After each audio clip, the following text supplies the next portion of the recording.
Welcome, new rogues that suck, but soon you'll be amazing at piloting the rogue. That is why you're here, yes? Welcome to the channel. My name is Sybreeds. Call me Chase. In-game, I play rogues in Ashes of Creation. So I want to go over some beginner through advanced tech tips and tricks of how to pilot the rogue. And it starts from the ground up with your settings. So first off, audio and like fluidity plays a large factor into the game. You can be very immersive and have your music blasting, and it's really hard to hear footsteps and what's happening around you. So sometimes I just like balancing the game out here whenever I'm streaming or just opening the game and I have Discord like blasting in my ears. Sometimes it can be nice just to have this a little bit lower. So display settings, mess around with this. I think it's also important.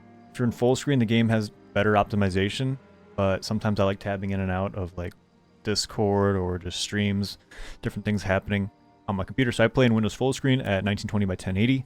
Some of you might play in 1440p or just different resolutions. Mess around with this if you're having frame rate stuff, but I would match it to your native resolution of your monitor. I come from Valorant and CSGO, so I have a 240 FPS monitor. So I just like keeping this at 240 because I can go, that's just my cap. If you want, if you have a higher end computer, you can just kind of switch around to none. Or if you have a lower end computer, maybe keep it capped at 60 or even 30. But 30 and 24 FPS, you're going to find that the game chugs pretty hard and looks choppy, whereas 60 is a little bit smoother. And then 60 to 240 is as smooth as you can get until you go to uncapped frames. Now your graphics might be a little bit different. Your computer might be crazy built, or it might be on its last leg. If you want maximum FPS, just turn everything to low. What's important is having your view distance at cinematic, because it's way easier to see frames from further, like this alpha wolf. Wherever I'm moving around, it doesn't like render, or in PvP it doesn't render. So you just want to be able to see around you a little bit more. Mess around. I find global illumination on medium to high changes the game a lot, such as if you're in Forge. Having global illumination on low basically makes it visible. And then medium to high, all the lighting comes in, and all of a sudden it's a lot darker. So that might be more immersive, but if you're trying to play competitive, in this case as a rogue, I am trying to play competitive, you want to have this either on medium or low so that the world is easier to basically see. If you have a 4070, 4080, 5 series graphic cards, these might be different. I play on a 3070, so some of the stuff I don't really even use or need. It doesn't really affect my performance either. So I have super resolution off, disable motion blur, disable camera shake.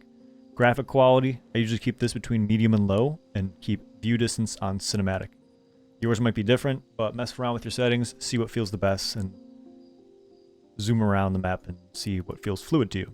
And that makes my game feel pretty fluid to be a little bit immersive, but also have like frame rate wherever I need to go. Moving on to gameplay. So camera and movement. This can be effective if you're playing from afar, because if you have unlocked camera movement here, unchecked, and I backstep with S, you'll see the character also backsteps slowly. But if you have this toggled on, your character will actually have a little bit more faster movement speed. This can vary if you're trying to shoot a target, but also move backwards at the same time. So here, I will equip my longbow.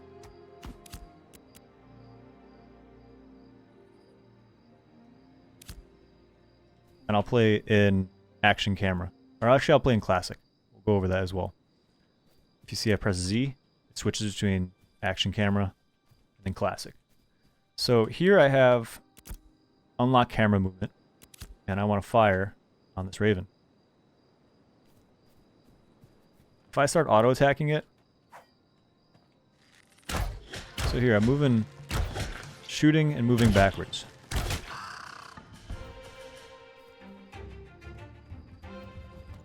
We're gonna shoot, move backwards. Right, holding S key, shooting, moving backwards. If I have this gameplay camera movement, unlock camera movement toggled on, and I start firing on this Grem, you'll find your character sprints away, but stops attacking a lot of times. So you have to face the target in order to actually shoot your bow off. Or sometimes use your weapons, such as like the daggers. This is really good for rangers because it allows to like backstep really quickly. I like playing with this toggled off for just easier mobility, but also I just want to be firing as many shots into the enemy.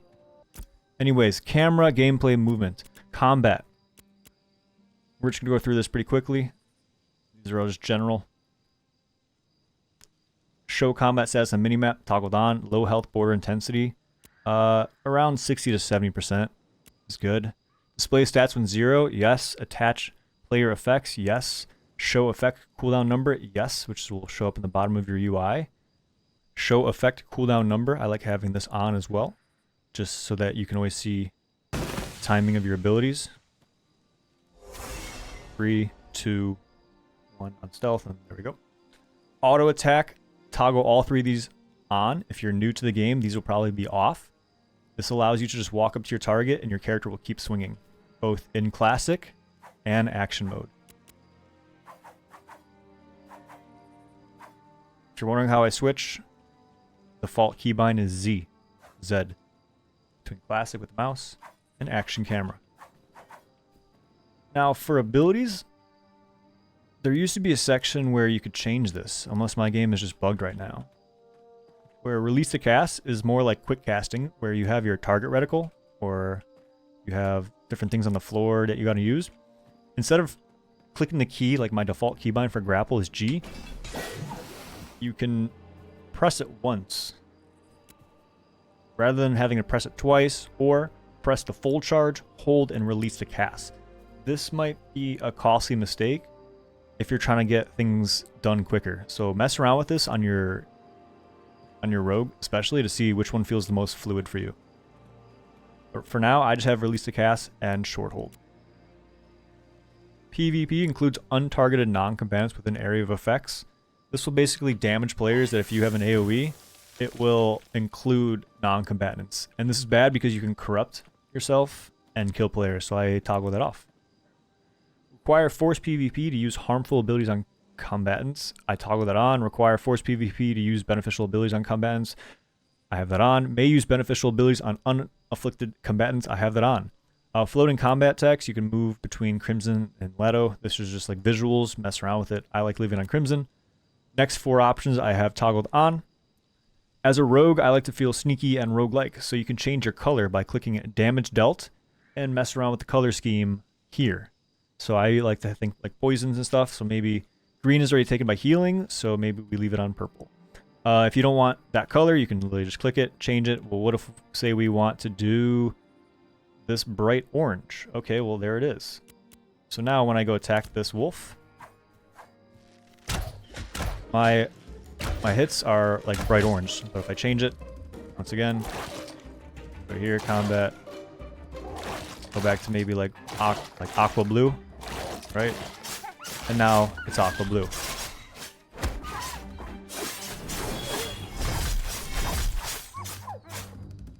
What weapons do I have on right now? So that's how you change the color of your combat. For now, I'm going to go use the purple poisons.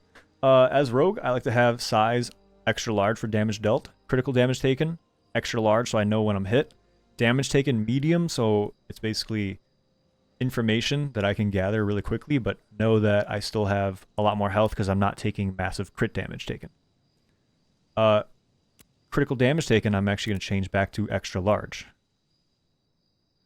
healing status, since I play rogue, sometimes you just want to see if you're healing through stealth or what you're getting healed by. You can have this on all small, you can have it on all large, doesn't really matter. It's more like a personal preference here. See what feels natural to you. Targeting. Right click to target self. Maybe you want this on, maybe you want this off. See what works best for buffs. It's really good for casters though. Click on field to deselect target. This is really nice to have on. Toggle it. Because if you click on something and then have it untoggled, you're not able to deselect shit. And it's really annoying. So I like having click on field to deselect. Then boom. You select something, you can click anywhere, and you will deselect what is there. Ground target ability selection. This is the grapple right here. So normal looks like this with grapple. It's like I use my ability, G. If I'm in action mode, same thing. I press G, I'm holding it down, and the moment I release G, it'll be used. I'm sorry, I let go. I have to press it again. It's like a confirmation. So in action mode, I press G, it'll have the reticle on the ground, wherever I'm looking, and I have to press my keybind again to use it. So it's a 2 press, whether you're in classic or action mode. If you have smart cast with template, we'll start in classic. I have G here for my grapple. There's my reticle. And the moment that I let go is when it's used, not when it's pressed.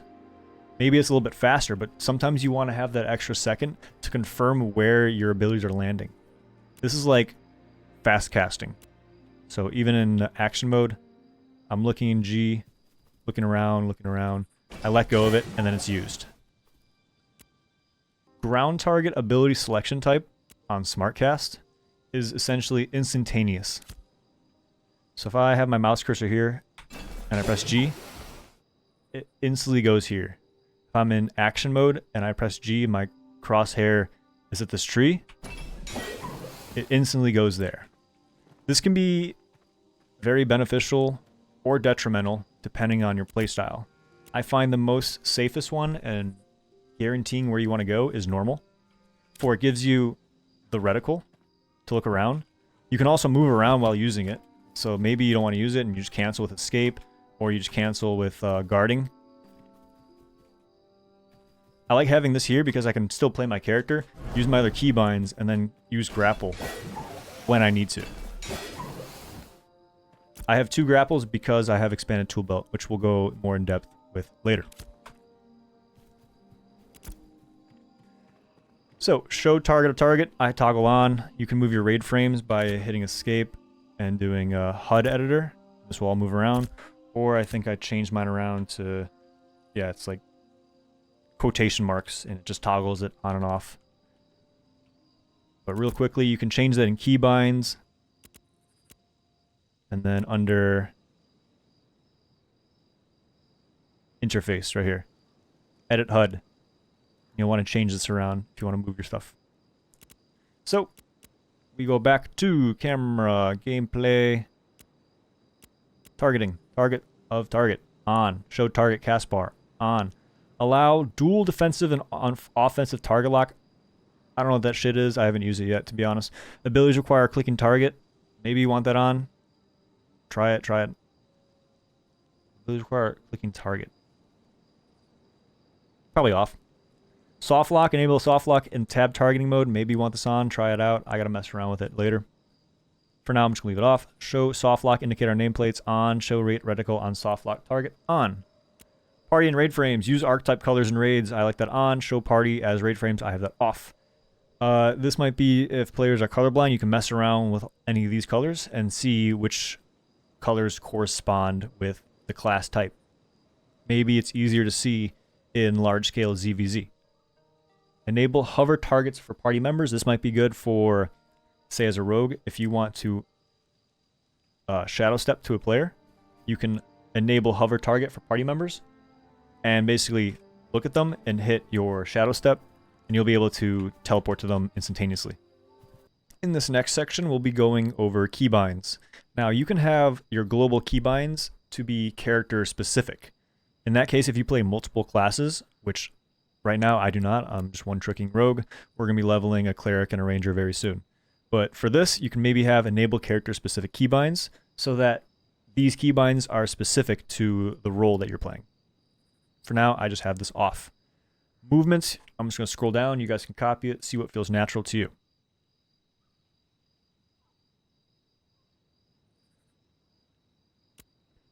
Action bars. These are what happen at the bottom of your screen. I use 1 through 5, Shift E, Shift R, Shift T, Shift V, Shift G, caps lock, and then my dash is like Shift equals, because I can just be like on my mount and I'm chilling and it's not really too intuitive to press my dash button. The bottom left corner is lacerate. That's my thumb 1. Acrobatic strike, thumb 2. Shift 3, Shift 4, C, Shift C, R, T, V, G, and then this is not really used right now. Neither of these are used. So I have 2 extra keybinds if I want to switch around my UI. And now I'm going to scroll through the functions and global keybinds and just pause the video. And you'll see how it correlates to the action bars.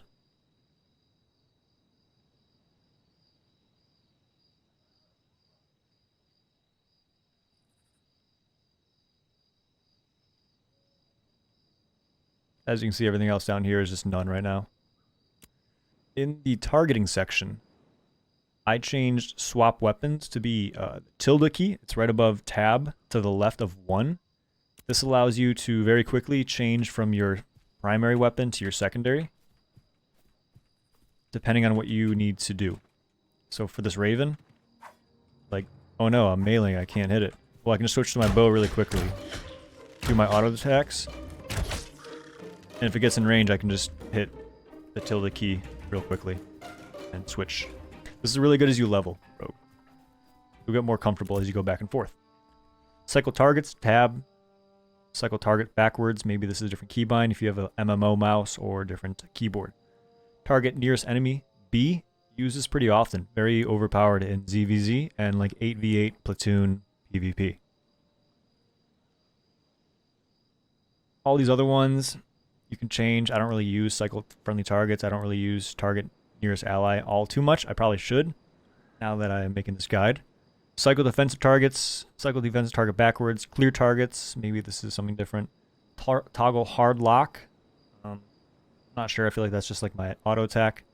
Target of target, a work in progress could be cool. If you want to like shadow step a target of a target to silence. Or use like sleep dart. Target party members F1 through F8. These can be changed around to do raid markers. I find that to be very helpful if you want to mark PvP players. So maybe I don't really need to target myself as a rogue right now.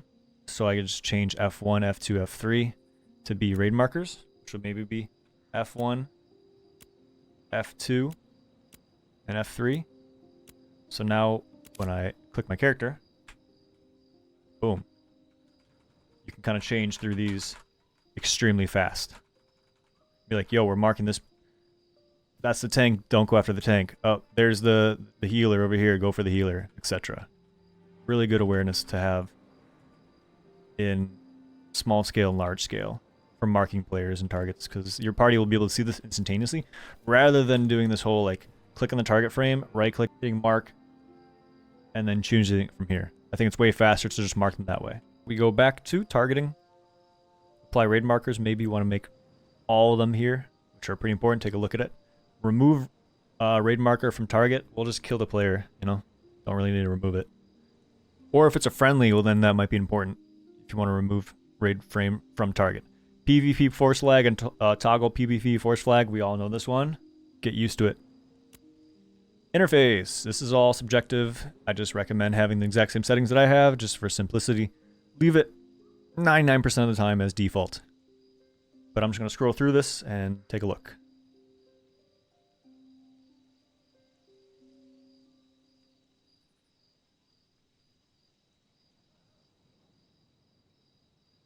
Toggle FPS, we all know that one. It'll populate in the top right corner of your screen.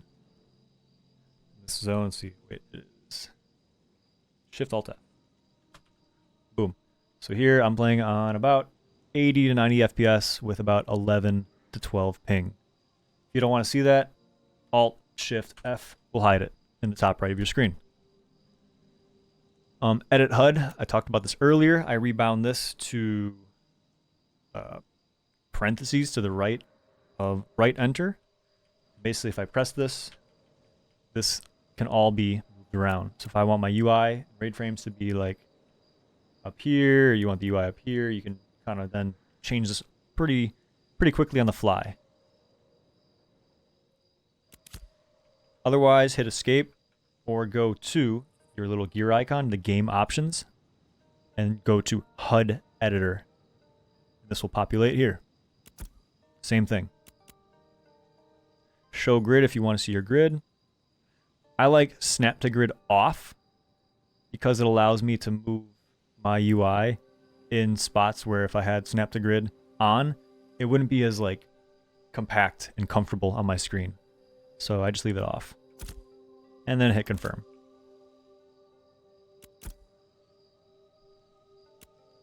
Moving on to keybinds and camera.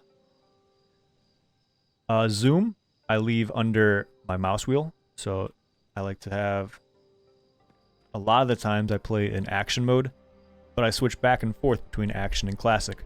So a good keybind, I think, is the default Z, where I can basically zoom in and out very quickly depending on what I'm doing. And now I'm in classic mode, trying to get through the map. You know, we just gotta like take space pretty quickly, do whatever we gotta do, like adrenaline rush, double grapple, etc. Dashing. It feels really fun to go back and forth between classic and action mode.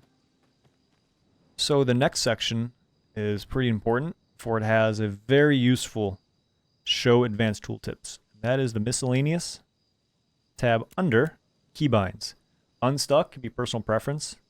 Show advanced tooltips can be personal preference, and mount florist can be personal preference. This is like each mount has like a cool dance or emote it will do. Try it out. So show advanced tooltips pertains to your skill tree, where if you press that button, whatever your keybind is, and hover over an icon and then do show advanced tooltips, you'll get a bunch of extra information about the ability and what each information word is. So bleeding, exposed, poison, hemorrhage, and advantage. To the right of that, it shows me what all those actually do. So go through your character and see what each thing is and get comfortable with those words. Same thing for weapon. You don't know what bullseye does or like rhythmic swing does? Show advanced tooltips, and it will explain how the finishers, extended finishers, deadly extender finishers work, and so forth. Get comfortable with that. Moving on to interface and HUD. If you play on a smaller monitor or laptop, you can maybe change your global UI scaling to be a little bit smaller. It'll take everything on your screen and crunch it. And it looks like this. So if I'm at 98 right now and I go to 80, I have a lot more screen real estate from corner to corner, where if I boost this with my boomer eyes at 120, everything becomes massive and I can't even like move my options because it's there. So if I go all the way back here, whoa, crazy, right? So the frames are all a lot bigger now, but like certain UI elements like merge over each other, and maybe that's kind of a balance between that UI plus changing your HUD around will be the most comfortable thing for you. I like to have it in a balance between like 80 to like 105 is a healthy amount of UI space. Moving on, interface to HUD, minimap background opacity. This just changes what the visual looks like. My minimaps, it's all personal preference, messing around with this. Minimap icon, I leave this at 100. It's just a lot easier to see everything.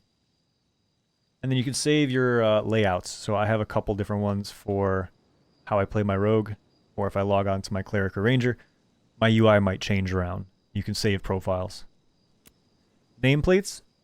This is really good for player versus player, as well as large-scale PvP. Listen up. We're going to start with self color text. I haven't really seen a change in this. I think the default color was white. I just turned it to purple because I wanted to match the rogue. Display name, if you have this off, your name disappears. So maybe you just want to see your raid frame or party frame, but not the name above. I like having this on because it shows you the health bar of your character in the moment. Health bar I always have always. You can change it to show when damage or never. Show my nameplate, I have this on. Allied nameplates, I have this on show all. Allied health bar all. Enemy nameplates, show all. Enemy health bar, show all. This number will default at 5,000. Very important to boost it up. And why this is important is it will extend your draw distance to find enemies, if I can find one. So here, these Grems. If I have this on default 5,000, non-player, if I go lower and lower and lower, you'll see it starts to fade out right here. If I go lower and lower, and this is already 5,000 units right here, and I go lower and lower and lower, all of a sudden, I can't see the target until I get closer. So if I boost this to 8,000 units, you'll be able to be further away, but also see your targets. Huge advantage in PvP. Versus the default, like 5,000 units, I think, right here. Oh, where'd it go? Is it because I'm targeting it? Yes, because I was already targeting it, but right here. So if I'm here, boosting. Boom. Then it pops up. See how it fades in and out? Like and subscribe. Thank you. Get better at Rogue. As we move on, you might want to have this lower when you're in towns because it'll help your frame rate load. So maybe when you don't want to like have all this clutter on your screen, just turn this all the way down to 0 and 0, and then players' names won't load around you in towns. Visibility settings. I like having allied health bars on show always, enemy health bar always. Maybe in large scale ZVZ, you will have this to only when in combat or show when damaged. Because as a rogue, you might need to peel for players that are specifically low health, but not, you don't need to waste your time peeling for players that are full health. It's like less clutter on your screen and you make better decisions. Enemy health, I have show always, whether they're full health or low, it doesn't matter. I just want to be aware of their health pool. The game is very dynamic and you want to be able to be reactive to the situation. Action bars, I feel like this is bugged. Basically, you can move this around. Some players will have it like stacked in the little clusters for like the gaming mouses. I have it like this just because it's the most comfortable and what I'm used to. Finally, community and chat. You can change this around to be personal preference. This is just how I have it. It's pretty much default. They just added some new social tabs in LFG, looking for a group. I just left everything default. And I think I actually changed general, adding like looking for group in general tab, but I really don't use this too much. So that is it for the game options of how to set up your character. I hope a couple of these settings help you and improve while playing Rogue, or any one of your characters. These keybinds were made for Rogue, so if it feels counterintuitive, mess around with something that feels more comfortable to you.